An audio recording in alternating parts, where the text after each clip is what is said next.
Bonjour à tous et bienvenue dans la tanière du vilain geek. Aujourd'hui, j'ai du très lourd pour vous. Je vais vous montrer 5 facteurs qui font du leader des X-Men un être pratiquement invincible dans toute l'histoire des comics.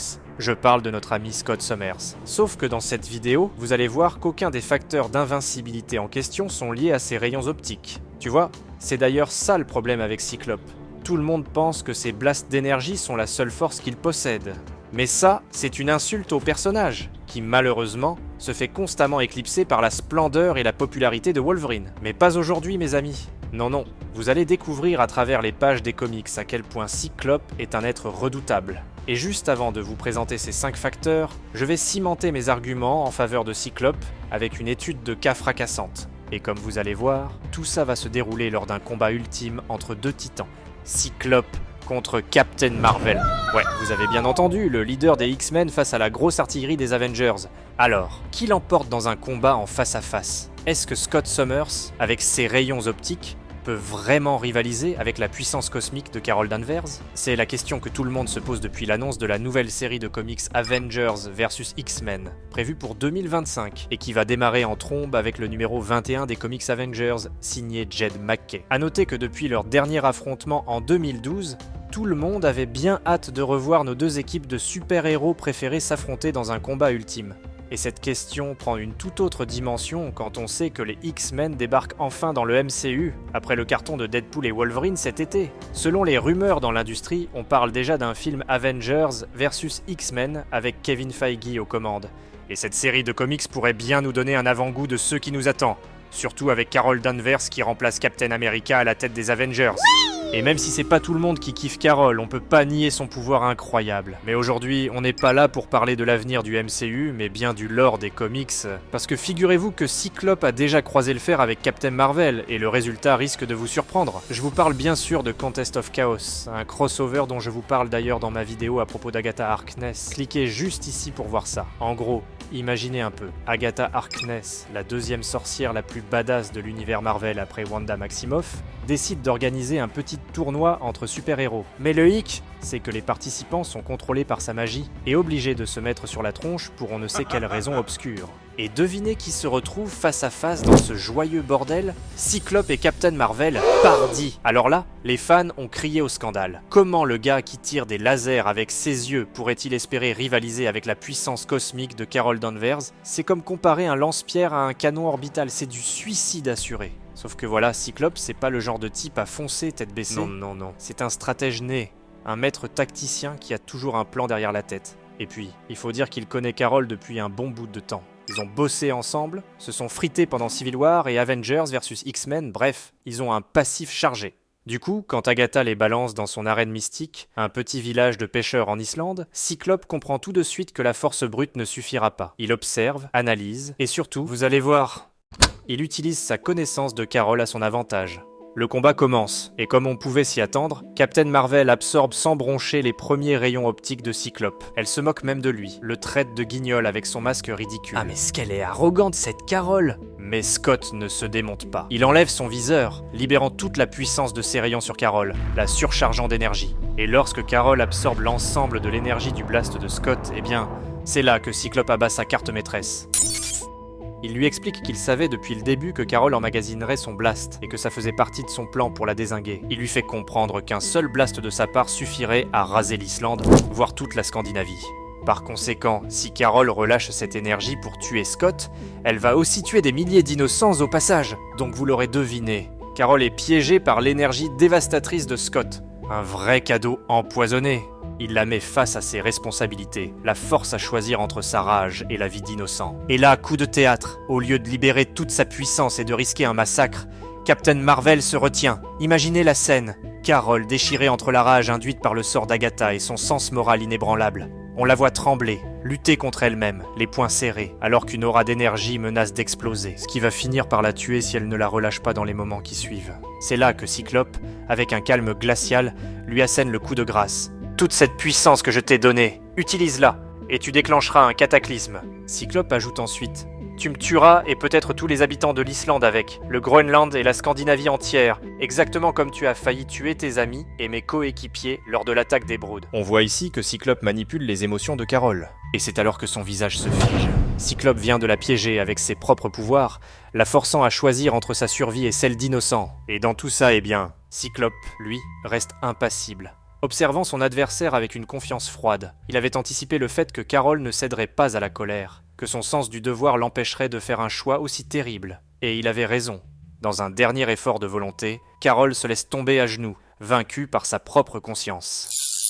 Et ça, c'est le cœur du génie tactique de Cyclope, qui possède une intelligence stratégique comme personne d'autre dans l'univers Marvel. Car oui, derrière ce viseur et ses rayons optiques se cache un esprit brillant, capable de retourner n'importe quelle situation à son avantage. Alors, pour ceux qui ne connaissent pas trop Cyclope, il ne s'agit vraiment pas d'un petit coup de chance. Et Carol Danvers n'est pas la première à croire que la seule force de Scott est son blast optique. Ah non, pas du tout. Que nenni! Et là justement, c'est le moment tant attendu, où je vais vous présenter les 5 facteurs qui font de Cyclope l'un des plus grands, sinon le plus grand X-Men de tous les temps. Ok, on se calme. Et n'oubliez pas que si vous voulez trouver les comics de référence pour cette vidéo, tous les liens sont dans la description. Ça vous épargnera des heures de recherche à propos du lore des X-Men, croyez-moi. Entre-temps, je vous présente 5 raisons qui font de Cyclope un X-Men à ne plus jamais sous-estimer.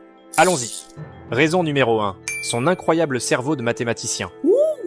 Imaginez un peu. Cyclope est capable de calculer instantanément la trajectoire de ses rayons, en tenant compte de la distance, de la vitesse et de la résistance de l'air.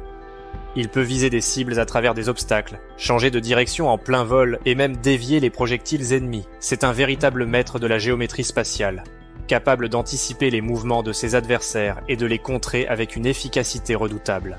Ce n'est pas pour rien qu'on le compare à Captain America. Oh, et d'ailleurs, Steve Rogers, le héros au bouclier, possède lui aussi ce don unique pour la géométrie. Il peut lancer son bouclier avec une précision chirurgicale, le faire rebondir sur plusieurs surfaces et le récupérer à la volée. Comme Cyclope, Captain America excelle dans la prédiction des trajectoires et la planification stratégique. C'est une capacité qui n'est pas si rare dans le monde des super-héros, mais elle est particulièrement importante pour ces deux leaders.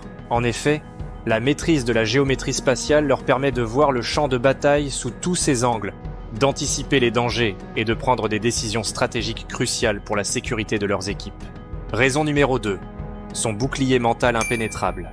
Imaginez d'être marié à Jean Grey, l'une des télépathes les plus puissantes de la planète. Eh bien, Scott, lui, a naturellement dû apprendre à se défendre, à protéger son esprit. Il n'a pas de pouvoir télépathique, mais il a passé des années auprès de son mentor, le professeur Xavier, et de sa femme, à s'entraîner et à développer une force mentale d'acier. Il utilise sa volonté de fer et un champ psionique personnel pour se protéger des attaques psychiques, et il est même capable de contrer les pouvoirs télépathiques des plus puissants mutants. Sachant qu'il a développé cette capacité sans l'aide de son gène mutant, et qu'il s'agit de la force brute de son mental, ça vous donne une idée du calibre impressionnant de Scott Summers. Ce qui m'amène à la raison numéro 3.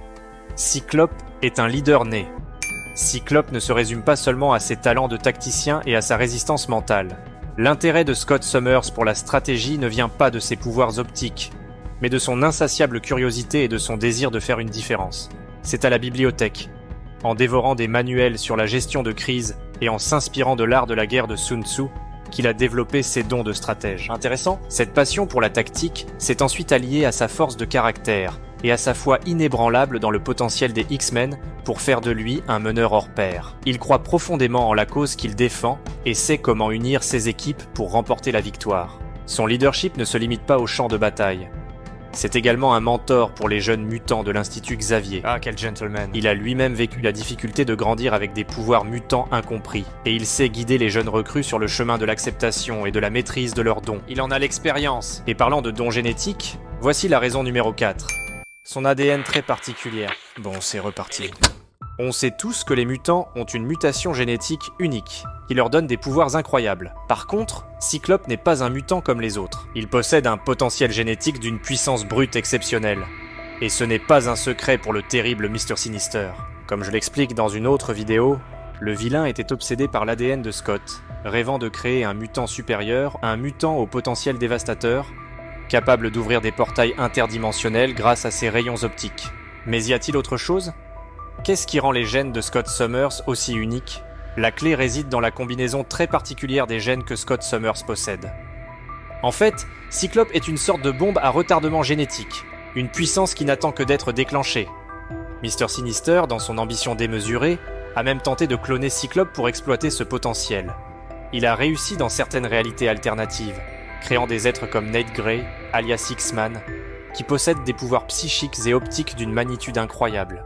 Dans le comics Immortal X-Men numéro 1, publié en 2012, on nous explique que Scott constitue une base génétique formidable pour des ajouts. En d'autres termes, le patrimoine génétique de Scott Summers est particulièrement robuste et se synergise bien avec d'autres gènes X lorsqu'il s'agit de manipulation génétique. Par conséquent, lorsque Sinister a créé des mutants appelés chimères, des pseudo-clones créés en combinant l'ADN de plusieurs mutants, il a souvent utilisé Scott comme code de base, car son ADN est peu susceptible de rejeter d'autres ajouts. Mais à ce jour, l'univers Marvel n'a pas pleinement exploré cet aspect plutôt mystérieux de Cyclope. C'est peut-être trop geek, mais bon, ça reste à voir. Entre-temps, passons à la raison numéro 5, qui est à mon avis la plus sombre et la plus dangereuse. Êtes-vous prêts ? Eh bien, Scott peut devenir l'hôte de la terrible Force Phoenix. Oh wow. Dans les comics, Cyclope a vécu l'une des transformations les plus dramatiques de l'histoire des X-Men lorsqu'il est devenu le Phénix Noir. Cet événement marquant s'est produit durant la série Avengers contre X-Men, après que la sorcière rouge ait supprimé les pouvoirs de 98% de la population mutante dans House of M, le Phénix, une force cosmique, est revenu sur Terre. Voulant se lier à Hope Summers, Iron Man a tenté de détruire le Phénix, mais cela a eu pour effet de diviser cette force en 5 fragments. Ces fragments ont fusionné avec 5 X-Men, Cyclope, Emma Frost, Colossus, Magik et Namor. Au départ, Cyclope avait des intentions nobles, souhaitant utiliser ce pouvoir pour remodeler la réalité au bénéfice des mutants. Cependant, le pouvoir absolu du Phénix l'a corrompu, le transformant en une nouvelle incarnation du Phénix Noir. Avec ce pouvoir, il a tué le professeur Xavier, son mentor et figure paternelle, lors d'un des moments les plus choquants de l'univers Marvel, tel que présenté dans Avengers vs X-Men numéro 11. C'est fou, mec. Bon, alors, on a pas mal fait le tour des 5 facteurs qui font de Cyclope l'un des êtres les plus puissants et dangereux de l'univers Marvel. À noter que cette vidéo est basée sur mon analyse beaucoup plus approfondie à propos de ce grand personnage des X-Men. Cliquez juste ici pour voir ça. Et avant de quitter, n'oubliez pas de faire exploser le petit pouce bleu avec un blast digne de Scott Summers. Ciao les amis!